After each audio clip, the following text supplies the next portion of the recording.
guys, if you're new to Deception Bytes, hit the like and subscribe button and be sure to hit the bell to be notified of future videos. If you wish to support the channel, the links are in the description below. Now, fasten your seatbelt. Here we go. Okay guys, I'm back and it is Wednesday, August 21st, and it is 9:37 p.m. Eastern Time. Boy, do we have a lot. I have gathered so much stuff. I probably couldn't get to it in 3 shows, but I'm going to try. We'll see if I have energy after one show to do another one. But anyway, let's get started here. And before I start, I wanted to take a few moments to thank some people that bought me coffee since the last show. Somebody called somebody. That's what they call themselves. They bought me coffee, as did Twilight Zone. I love that name. And then another somebody called somebody, but it's a different somebody than the first somebody.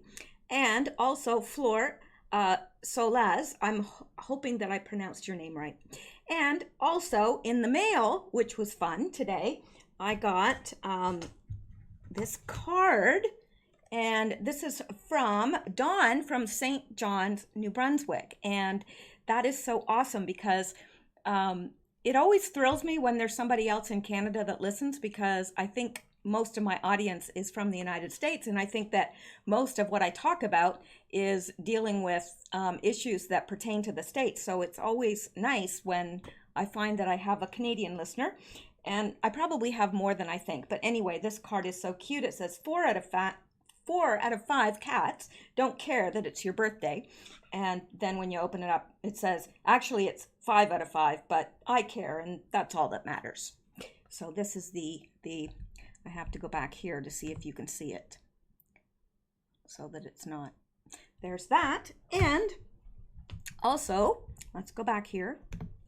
I got from Gary from Plymouth, Minnesota, a card and donation. And this is the card. You probably can't see it, but I don't like to open it up because somebody I had mentioned somebody's first and last name, and they said that's probably not wise, and it probably is not wise. So I'm just saying first names and where you're from if I know where you're from. But of course, with coffee, I don't, unless you put me a little note that says where you're from. And that would be good, because it's interesting, I think. So anyway, thank you guys so much, and thank you to my Patreon supporters as well. And let's get right into the news, because boy, we have a lot of stuff, really a lot. And you know, when I say a lot, like I've got a lot. I just kept collecting stuff and collecting stuff, and I thought about an hour ago, I better stop, or I'm not even going to get to be able to record tonight. All right. Now let's look at this first. And it says Ebola scare. Government shuts down U.S. biowarfare lab, warns killer bugs could escape through wastewater. Now, I know I used to kind of code that word, but it seems as if it's not as touchy as it was before, because I think nobody's talking about it anymore. They're really trying to keep it out of the news. So I don't know, but maybe I better go back to my code word just in case.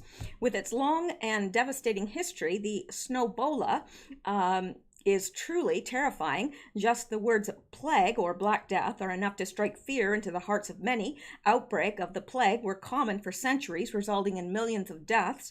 More recent outbreaks have generally been contained to distant African countries, and the risk of an outbreak in developed countries is generally considered to be low.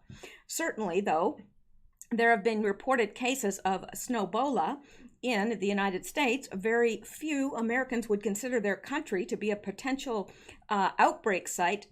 I do.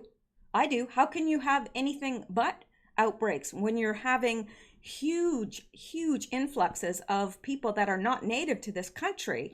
And with them come diseases that we are not immune to. You know, our immunity hasn't built up against some of these diseases that are coming across. And that just goes without saying, that anytime you're in a new environment, anytime I went to Central America, I would always get violently ill. And it's because I don't have the immunity built up. And so anyway, that we can't expect anything less than having outbreaks. And of course, in Los Angeles, and I know Drew Pinsky, is that his name? Dr. Drew. He is really drawing attention to this, and I am grateful for that because, they've got the plague now. They've got, so many rats just, teeming from the streets. It's unbelievable. And the people that are living there are living in human waste and filth and rats. And he was talking about one gentleman that was helping the homeless, and he actually stepped in some human waste, and he ended up, I think, losing part of his foot because of infection. So yeah, I think we used to think that it couldn't happen here, but I don't think many people think that anymore. Not at least of those that are awake. So anyway, let me go on here. And nonetheless, the risk may be considerably higher than most of us think. Governments around the world house diseases like Snowbola in biological warfare weapons development laboratories. Strict safety protocols should ensure that these facilities are super safe, but when these protocols are not followed or newly developed procedures are not implemented, the potential exists for these deadly bugs to escape into the environment. As reported by the UK's Daily Mail, the US government recently shut down the Army Medical Research Institute of Infectious Diseases at Fort Detrick, which develops biological warfare agents. Officials from the Center for Disease Control and Prevention, CDC, who inspected the facility in June, determined that it had failed to meet the necessary biosafety level 3 and 4 operating standards. Now let's just come down here. As reported by the CDC, outbreaks of the plague have been taking place for thousands of years. Some scholars believe that it had even played a part in the fall of the Roman Empire, when Roman soldiers brought it back home from the Persian Gulf in 165 AD. The CDC explained. Numerous references in art, literature, and monuments attest to the horrors and devastation of past plague epidemics. We now know that the plague is caused by a bacterium called Yersinia pestis that often infects small rodents like rats, mice, and squirrels, and is usually transmitted to humans through the bite of an infected flea. In the past, black rats were most commonly infected animals, and hungry rat fleas would jump from their recently dead rat hosts to humans looking for a blood meal. Pneumonic plague, a particular form of plague infection, is instead transmitted through infected droplets in a sick person's cough. The Justinian plague, which took place in the Mediterranean basin over a 200-year period from 541 AD, claimed around 25 million lives. The second pandemic, known as the Black Death, originated in China and spread to Europe via the Great Trade routes, eventually killing 60% of the entire European population. More recently, the modern plague originated in China in the 1860s and was carried to seaports across the globe by rats hiding out in steamships.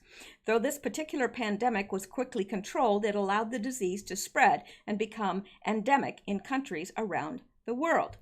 Now, back to the Fort Detrick shutdown. Fort Detrick was one of just a few American laboratories authorized to study Tier 1 agents like Snowbola, which are considered to pose a serious threat to public health and safety.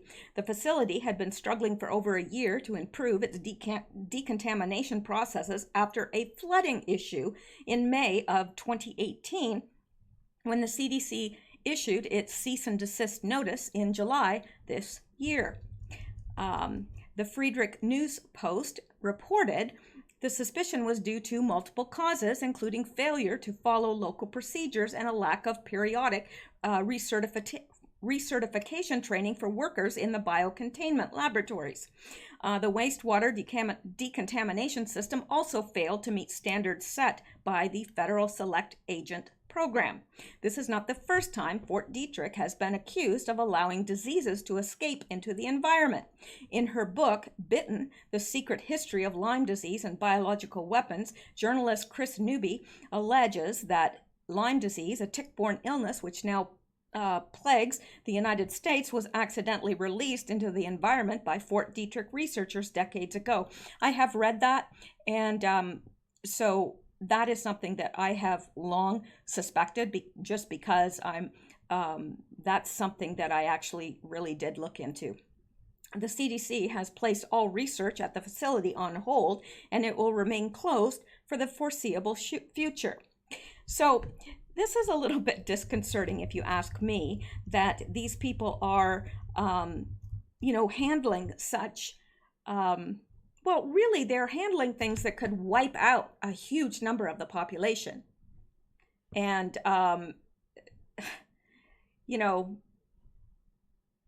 how do we know that nothing escaped? We don't. That's the thing. We have to trust these people, and we have to trust that they are properly trained and that the facilities are up to code. And what if they're not? How do we know that nothing got out? We don't. Just like Lyme disease, I fully believe it is a lab-created disease. All right, now let's go back now. Let's get out of there. And hang on. All right. So this, I loved this.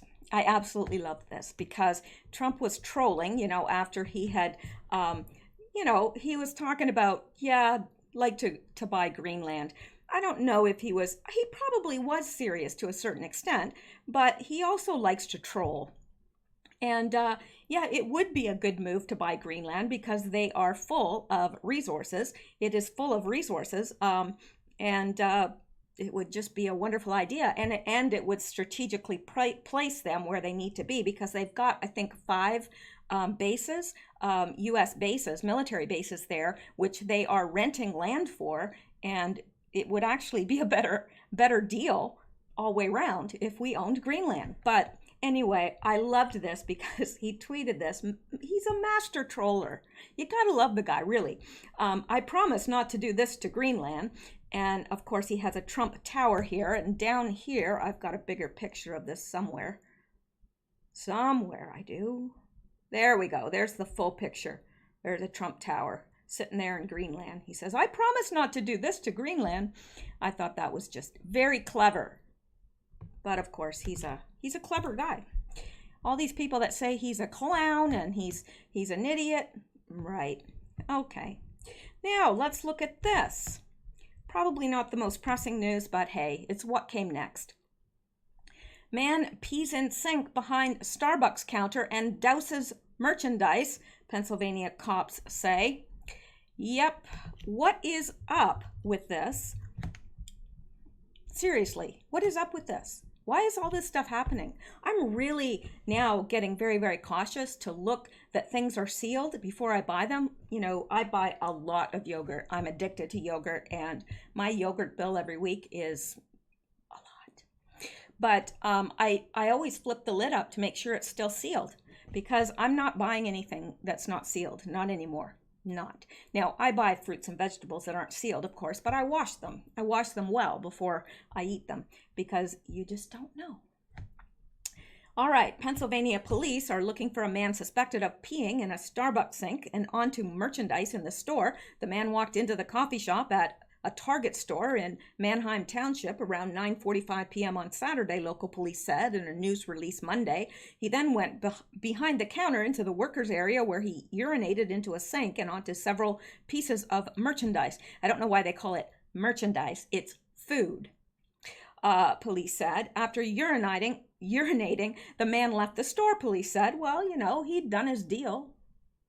Note the wet spot observable on the male's shorts, police said in their news release, sharing a photo of a bearded man in a red shirt. Police asked anyone with information on the man's identity to contact the Manheim Township Police Department.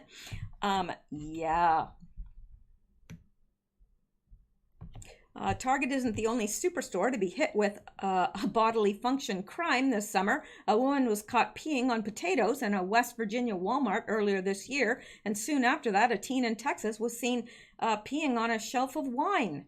McClatchy News Group reported. Well, I guess, um, I don't know. I don't know why anybody would want to pee in public anyway. I mean, I know it's a little different. If you're a man, I know that they can just kind of turn their back and go into the woods or something, but give me a break. I mean, seriously, what is this peeing on things in public? What is this? All of this food tampering. It's unbelievable. I don't know where this is coming from or why. Anyway, watch your food. Seriously, watch it. Don't buy stuff that's not. And even like drinks like this, well, I'm pointing to a drink, but you can't see it. It's a Diet Coke. But anyway, which it shouldn't be because I need to stop. But the thing is, if that cap's not sealed, don't drink it because you just don't know. Sure, the odds are for you. I mean, the odds that anybody has tampered with it are low, but we don't know how much of this stuff is going on because these young kids think it's funny. They think it's hysterical. All right, let's go back now because there's more important things to get to.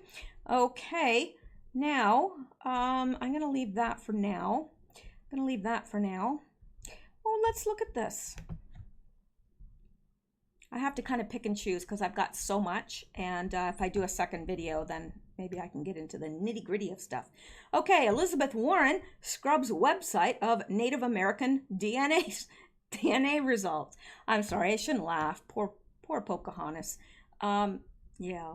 Democratic Massachusetts Senator Elizabeth Warren has removed sections of her campaign website that had disputed claims about her heritage, including the results of a DNA test that showed she had scant traces of Native American ancestry. No, actually, that's, scant. That's giving her too much credit because she had less Native American ancestry than most Americans have, because there's a mix of blood, and a lot of Americans have traces of Native American ancestry in their DNA. However, she had less than the norm, which makes it even funnier because, what did she succeed in proving? She succeeded in proving that she is probably the most white woman in America.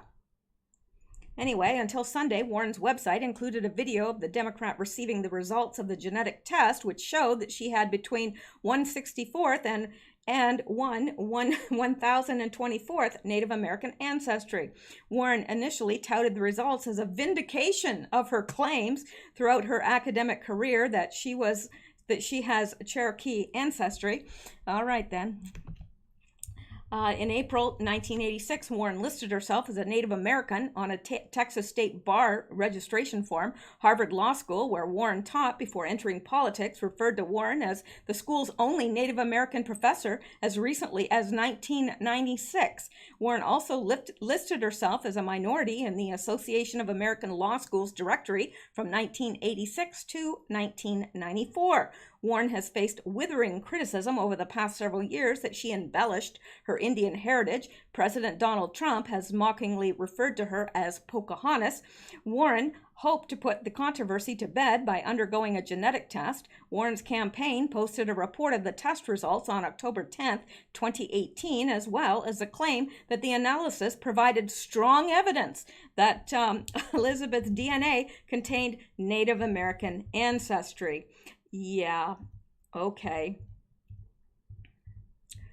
But Warren's decision quickly backfired because a test showed that she had between 0.1% and 1.5% Native American ancestry. The Cherokee Nation issued a statement on October 15th calling Warren's release of her genetic test results inappropriate. CNN reported Sunday that the campaign planned to scrub sections of Warren's website dealing with her heritage as part of a reboot of her campaign. It needs to be rebooted, all right. She needs to be booted out. The change appeared to have been made by Monday, though the content remains viewable on the Internet Wayback Machine. And according to CNN, Warren has met with Native American leaders and has apologized in private for overstating her ancestry claims. Overstating? I should say so. 0.1%. Whitest woman in America. Really. As part of her campaign reset, Warren addressed the scandal during a speech Monday at a Native American forum in Sioux City. I am sorry for harm I have caused. I have listened and I have learned a lot, and I am grateful for the many conversations that we've had together, she said. Right. Yeah. She's an awkward woman. She does not do well socially. Like you see, like when she tried to kind of make it seem like she was like every other person, and she was drinking her beer, and but up over her head and the counters where it was a little black-faced, very racist little ornament there. And she asked her husband. Well, first of all, she acts surprised that her husband is there. Why would she be surprised? Because it's his house. He lives there. But anyway, and she asks him if he wants a beer, and he doesn't. Just very awkward. She's very awkward. I don't know. I don't know how smart she is or is not, but she is awkward. All right. Now, let's go back now, because there's more important things to get to. Absolutely. Always. Okay. Hang on. Okay. Now, this says it's important, so I bet you it's important. I have to put that in to remind myself sometimes. Well, okay. Oh, yes. I'm sure you've heard this. Dr. Robert Epstein, no relation to, the other, who was a Hillary Clinton supporter, testified to the U.S. Senate that Google's search engine was able to manipulate votes in 2016 on a massive scale, at least 2.6 million votes. This is shocking. The American people need to hear this. And, well, let's listen. How long is this? No, it's 6 minutes. Let's not. All right. But the thing that is most interesting about this is that the Hill Dog fired back and said, oh, but it was only a sample of, I think she said 21 people, something like that. Well, this guy was like, that is categorically a lie. And so, and hopefully I've included some of his comeback here. I don't know. Oh, yes, I have.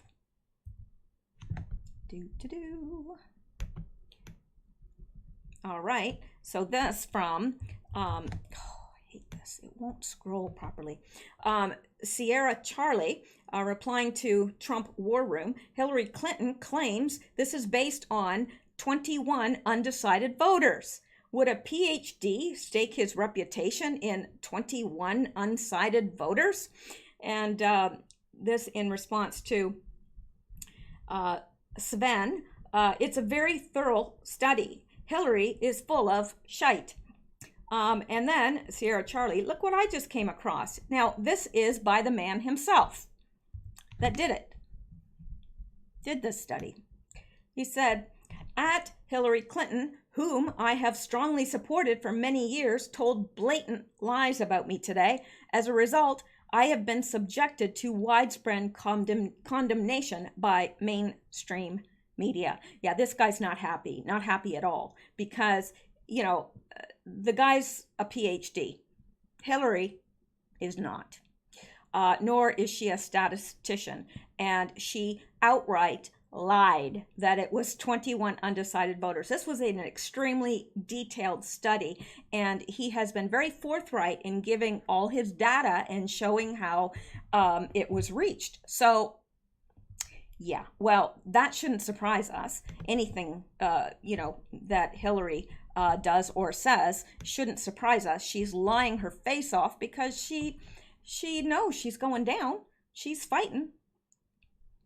So, and look at this. Here's something else interesting about the Hill Dog. 6 explosive uranium-1 facts. Secretary Clinton betrayed America. Oh, yes, she did.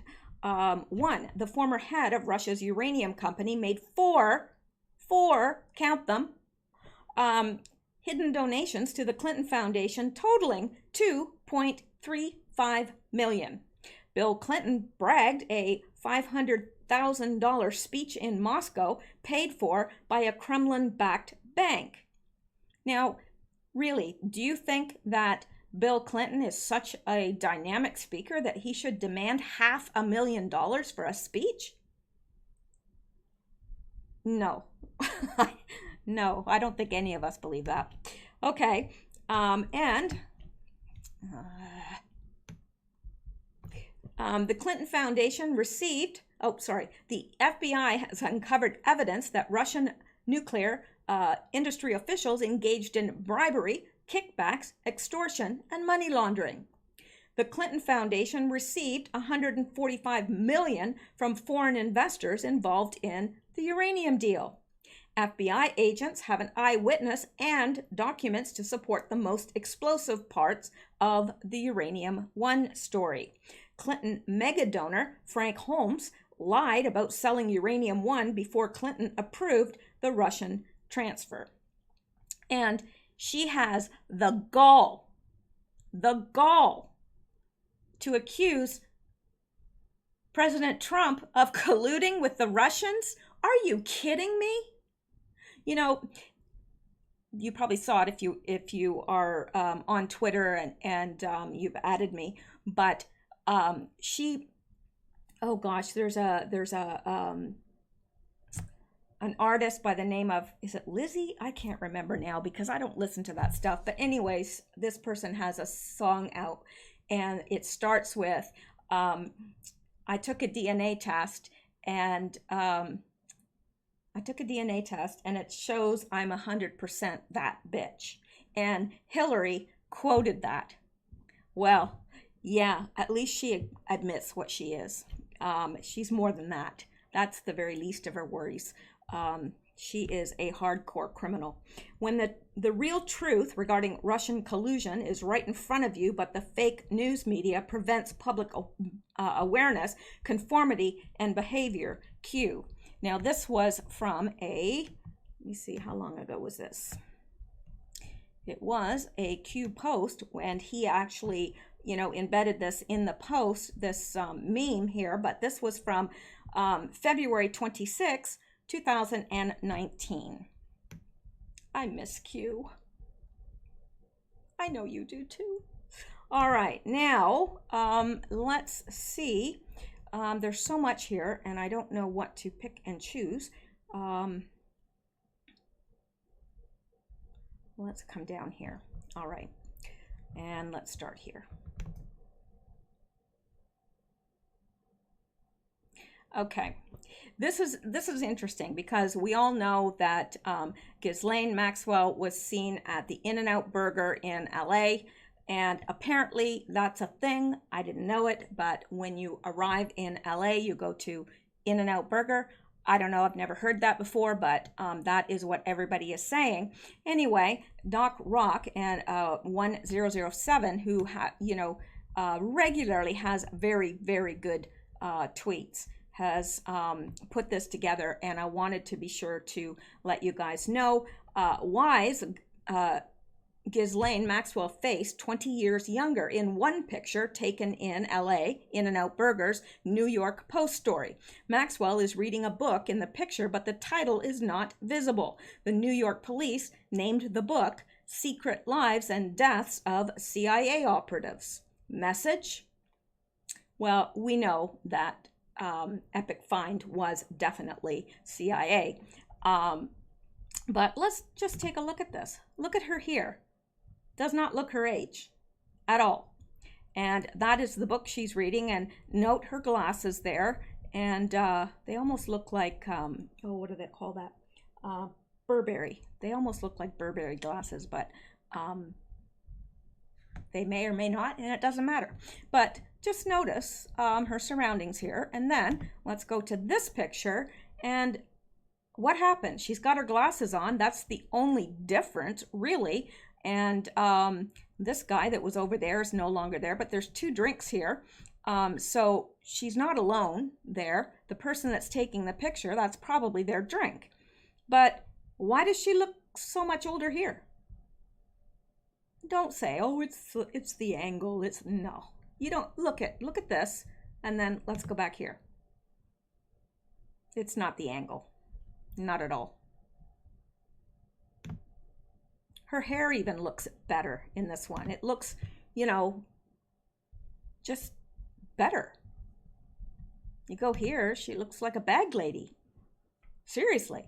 And note this too. See this poster over here? There's a movie coming out or is out called Good Boys, I guess. The interesting thing about it is the people responsible for these posters say that there was not a poster at that location. So that has been photoshopped in. By who and why? There's a message here.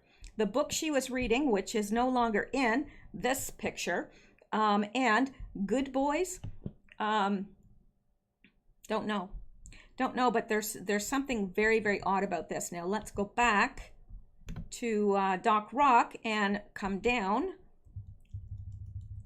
Now, the photo of Maxwell, 57, was published last week at a burger joint in LA, one day after press suggested her whereabouts were uncertain since Scott Borgenson's Massachusetts mansion.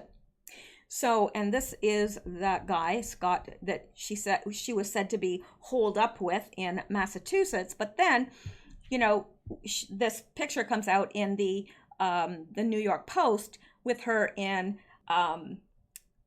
Los Angeles, and what many people are saying is this proves that she had just landed there, because that's, I guess, a tradition with people. I don't know. I'd never heard that before, but that's what people are saying. Behind Maxwell can be seen a bus shelter displaying an ad for the movie Good Boys, which opened last Friday. Out Front Media keeps meticulous Out Front Media is the company that puts those posters around, and it says Outfront Media keeps meticulous records of posters displayed at U.S. bus shelters. OM checked logs. OM, I'm not sure what that stands for, but OM checked logs and went out to check. There's no evidence Good Boys was posted. That means it was photoshopped in there. That means it was sending a message to someone. Now, Outfront Media spokeswoman Carly Zip stated, "We think it was photoshopped," said Zip in New York. "We do not have any record of this Good Boys poster being posted there." Well, so what's the message there? She's reading a book on the CIA and she's got Good Boys, you know, Photoshop behind her, but let's go on. It doesn't stop there. Daily Mail above now indicates that the photo was staged by her close friend and attorney, Lee Safian. Safian is president of Meadowgate Media Investments with 2 drinks on the table. Ghislaine is posing with Safian's dog. The photo metadata tagged Meadowgate. So this is interesting. So she's got this woman's dog and there's 2 drinks there. And notice that it's just, there's a lot, it seems like people come and go and you know, there's a car there behind her now. And I mean, up here, it just seems like there's lots of people behind her. And, you know, there's tables behind her and beside her. But in this one, where'd they go? And just how much of this was photoshopped? Is Ghislaine Maxwell even in LA? Now, this blew me away because I am a graphic designer, and I've been one for many, many years and studied it, have a degree in graphic art as well. And look at this. That right there proves to me it was photoshopped. Proves beyond a shadow of a doubt, because there's a chunk taken out of here, and that is caused by a clone tool. Somebody has been cloning, and they cloned a little bit too close. Or else they put this on a different layer, which you can do, and erased part of it, but you can see this is either an eraser tool or it is a cloning tool. So one or the other, but both, it proves that this was photoshopped. And somebody is pointing to this down here. Oh yes, yeah. They've been cloning this, but they don't continue it on. So there's a little chunk there that's missing. So whoever did this is not that talented in Photoshop. And look at here. It's hard to see, probably, like if you're on your phone or on your TV or even your laptop or whatever, it's probably hard to see here. But this does not match this. This has been cloned because they don't, it just doesn't, it doesn't make sense.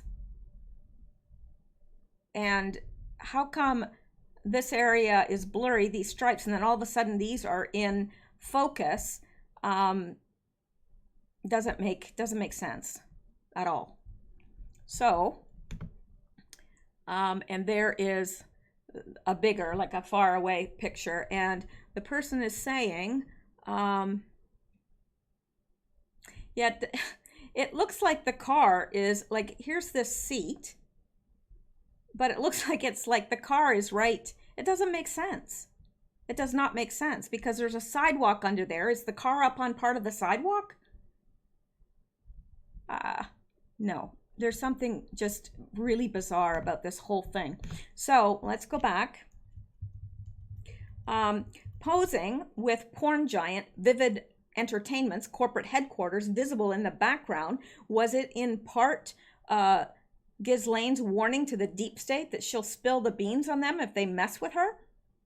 And this is the book that she's reading, The Secret Lives and Deaths of CIA Operatives. Well, we know that Epic Find was a CIA operative, and we, he did leave a secret life, absolutely. I don't think that anybody suspected that he was CIA, but now he's dead. What is she saying? What is she saying? I don't know. But it's all very, very interesting, and I do find this fascinating that he's put this together. Now, Ghislaine Maxwell, something of a high-end asset to Epic Find, seems to organize much of his life. Sarah Ransom alleged the two promised to pay her tuition in exchange for sex favors to Epic Find and friends, including lawyer Alan Dershowitz. Well, and this is her with, that is Clinton, Bill Clinton. And there she is at Chelsea Clinton's wedding. So, yeah, let's go back here. Now, is news that Epic Find signed new will 2 days before death not evidence of a suicide plan? Or having been already nearly murdered by Tartaglione, was it not simply prudent? Either way, it was psychiatric malpractice. Yeah, if you change your will, that should be a trigger that, gee, this person should be on suicide watch. Really, that's what a lot of people do before they commit suicide. They want to make sure that their things are in order. So yeah, that should have been, and he'd already been nearly murdered. So why wasn't he being watched very closely?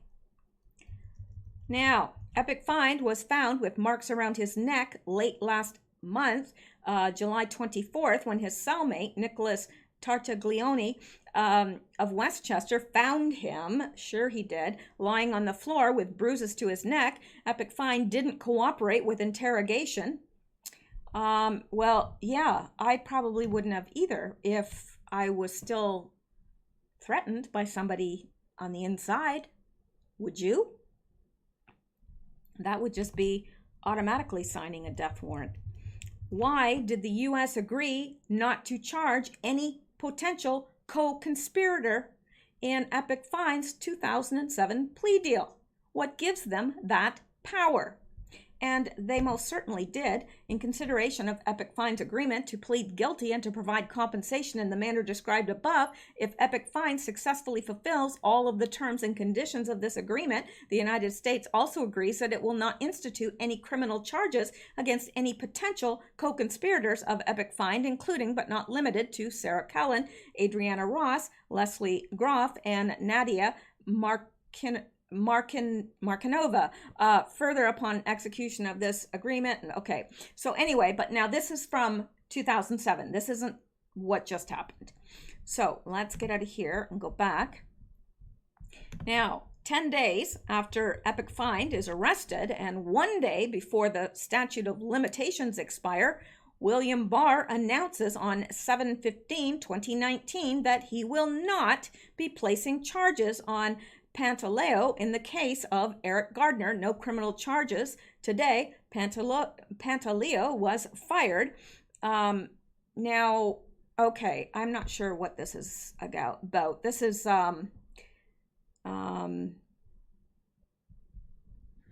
all right, I don't know what this has to do with Epic Find, but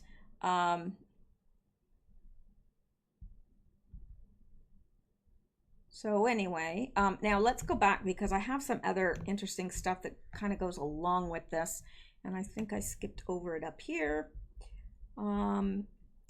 Yeah. Okay. Okay, we looked at that. All right. All right. I'm trying to keep this stuff together so that I can organize it a little bit better because I've got things and okay, that's not what I was looking for. Now, the guy, Tartaglione, or however you say his name, this is interesting right here because his lawyer, United States versus Nicholas Tartaglione, now his lawyer has written, well, let me just, I'm not going to read it all, but let me get to this. This is a letter from his lawyer. Dear Judge Karras, I write in advance of tomorrow's court appearance to ask that the court order that Mr. Tartaglione be moved from the MCC and detained at another facility. The continuing and seemingly unresolvable problems with the conditions of Mr. Tartaglione's confinement, coupled with the unfortunate attempted suicide by a cellmate to which Mr. Tartaglione is a critical witness, and the successful suicide of that same person, makes his continued detention at the MCC inappropriate. I am copying the AUSAs and Stuart Smith of the U.S. Marshal Service, who I am told is the person who decides where federal inmates are detained. So his lawyer is asking him to be moved because he's saying, you know, he was a witness. He's not saying that he's guilty of what happened to Epstein the first time. He's not saying he's guilty of that. He's saying he witnessed it. And he probably was scapegoated for that. And now he's saying, and, you know, this person who is Epic Find has now committed suicide. So he wants to be moved. He wants to be moved because he's probably afraid for his life. And he should be. He really should be. So anyway, I wanted to show you that his lawyers have he wants to be moved to any other detention facility in the metropolitan area. There are several that hold federal inmates, including the Nassau County Correctional Center or Westchester County Jail, where people facing the death penalty have been detained. So there you go. Oh, and it says equally troubling have been numerous comments made to him by guards at the facility implying that he and his lawyer should shut up, stop talking, and stop complaining, to name a few of the comments various guards have made. The clear message Mr.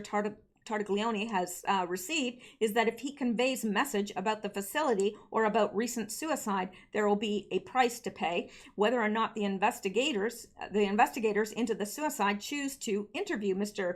Tartaglione about the attempted suicide to which he was witness, or about how the facility is run and the conditions under which the inmates are forced to live, the correction officers know he has information potentially very damaging to the very people now charged with guarding him or their co-workers. And you know what? I would be very, very worried. I have no doubt at all that he has been told to keep his mouth shut. No doubt. And I think if they are afraid that he might talk, he'll probably end up suicided as well. And that wouldn't surprise me. I hope not, I think everybody deserves a fair trial and so forth. So I hope that they don't do anything to adversely affect his health. I don't know how else to put that, but there you go. Now, okay, now this Scott Borgerson, who Ghislaine was apparently holed up with in Massachusetts, well, he has ties to Eric Schmidt. You know, yeah, Google.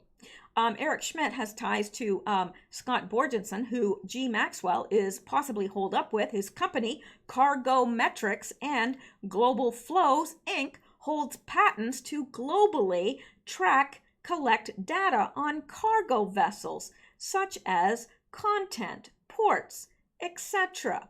Well, well, well.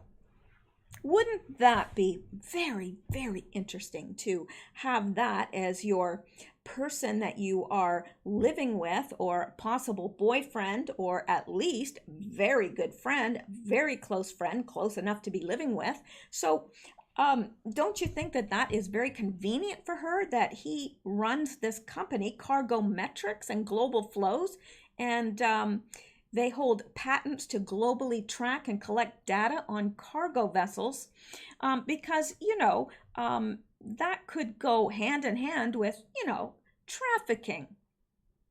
Just saying. I think that's very interesting. I think that's very damning, to tell you the truth. And this says a data-driven hedge fund looking for partnership in dry bulk. Hedge fund Cargo Metrics, which counts Maersk tankers, which they're huge, as investor, is looking for a dry bulk shipping company willing to blah, blah, blah. Now, I don't have the rest of that, but let's come down here. And this by Deb L. Cargo Metrics is touted as a hedge fund, but looking at patents on the website, it is clear they hold much more power with the data collected than just a fund. Google CEO Eric Schmidt invested in Cargo Metrics. Disturbing, knowing sex traffickers transport via shipping containers. This is all getting it's like a huge web, and you find one little string on the web and it leads to another and leads to another, and they're just all interwoven. It's unbelievable. And the more I look at this stuff, the more absolutely sick it makes me, really. Now, I think I missed something up here. Maybe not. Yes, I wanted to look at this. I can't remember what this is, but it might be something that is I'm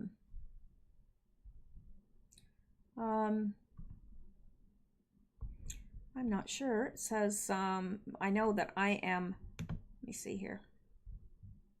It says, am I being reasonable? Is there a plausible explanation for this, or am I right? Let me know. And this is tagged to me, so I obviously must have found something in it to have included this.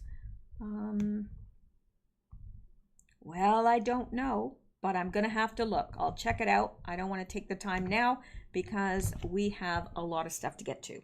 All right, let's go back. And let's come down. And what is this? This again from Doc Rock 1007. One, McCabe and wife got over 1 million from Clinton friend.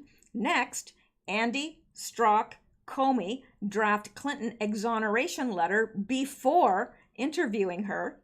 3, after meeting with Andy McCabe, Strzok tells Paramore, that would be Lisa Page, about the insurance policy, that an insurance policy is needed to get Trump out of the White House. Number 4, fake dossier. Number 5, FISA. Number 6, release the FISA warrant. Now, let's look at this.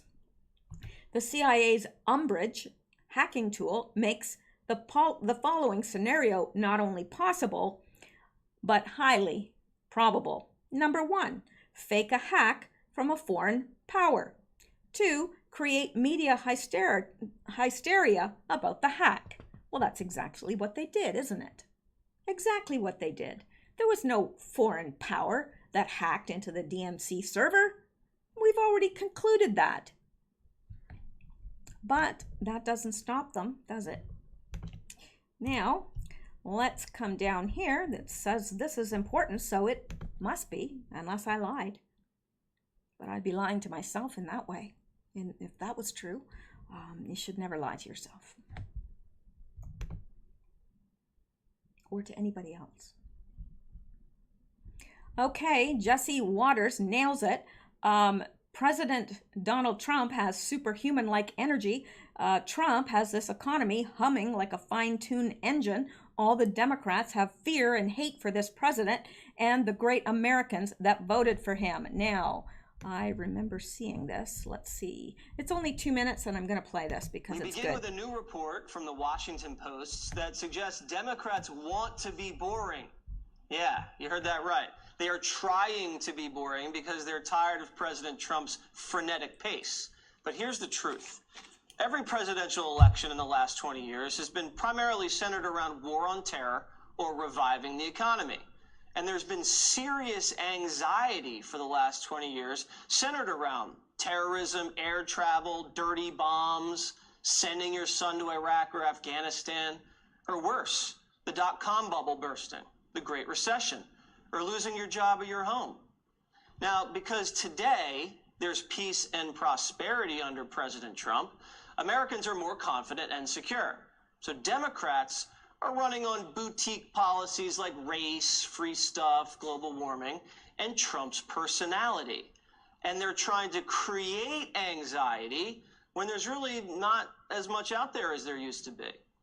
Liberals create fake anxiety about Trump's tweeting, his rhetoric, political incorrectness, his political attacks, the whirlwind pronouncements and personal shuffling. Trump is now the crisis, not the war, not the recession. Trump is the anxiety-causing crisis in America. Millions of weak, melodramatic Democrats feel this way. Their way of solving this crisis is by not being Trump, hence being boring. A boring president who can soothe your anxiety. But the dirty little secret is this. Deep down, what's driving Democrats so crazy is they can't handle a Republican president who for the very first time goes on offense from 6 a.m. to midnight, ridiculing them personally and their ridiculous policies in a blunt and entertaining way. And they know the field they have doesn't have the talent to take them down, and it's eating them alive. Isn't that truth? I love that. Very, very succinctly and well put. All right, let's go back now and let's look at this.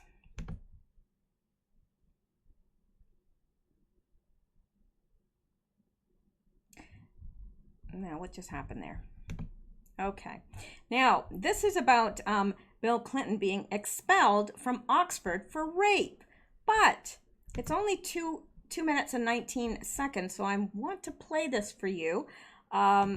This is the first time I'm hearing this. I bet you it's the first time you're hearing this as well, but maybe not. Maybe this has been out there, but I've never heard it. Let's listen. Whoops. In 1969, Bill Clinton was expelled from Oxford for raping 19-year-old Eileen Wellstone.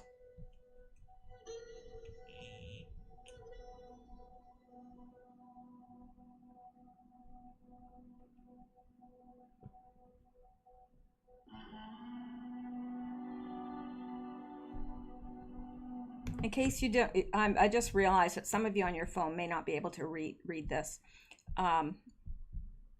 In an interview with Capitol Hill Blue, the retired State Department employee said he believed the story. Miss Wellstone, the young English woman who said Clinton raped her in 1969. There was no doubt in my mind that this young woman had suffered severe emotional trauma, he said, but we were under tremendous pressure to avoid the embarrassment of having a Rhodes Scholar charged with rape. And Bill Clinton was a Rhodes Scholar. I filed a report with my superiors, and that was the last I heard of it.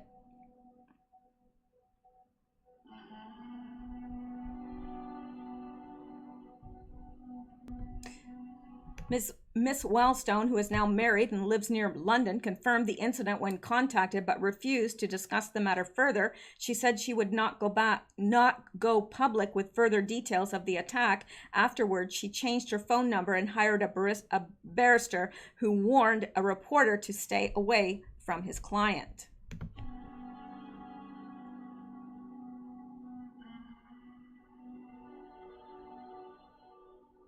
They have connections to the Rhodes Scholar program.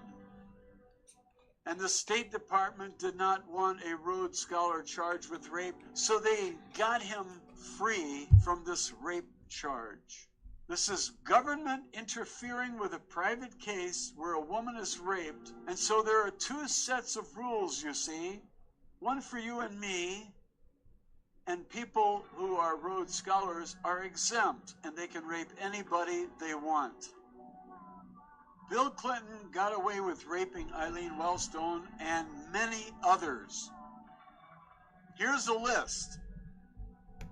Kathleen Wiley, 1993. Connie Hamsey, 1984. Juanita Broderick, 1978. Eileen Wellstone, 1969, Sandra Allen James, 1991, Christy Zurcher, 1992, and 22-year-old Yale student, 1972. And this is only a partial list. He froze you onto the bed. Right. And I was completely dressed. I had a skirt and a blouse, and he tore the waist of my skirt. And then he ripped my pantyhose and he raped me.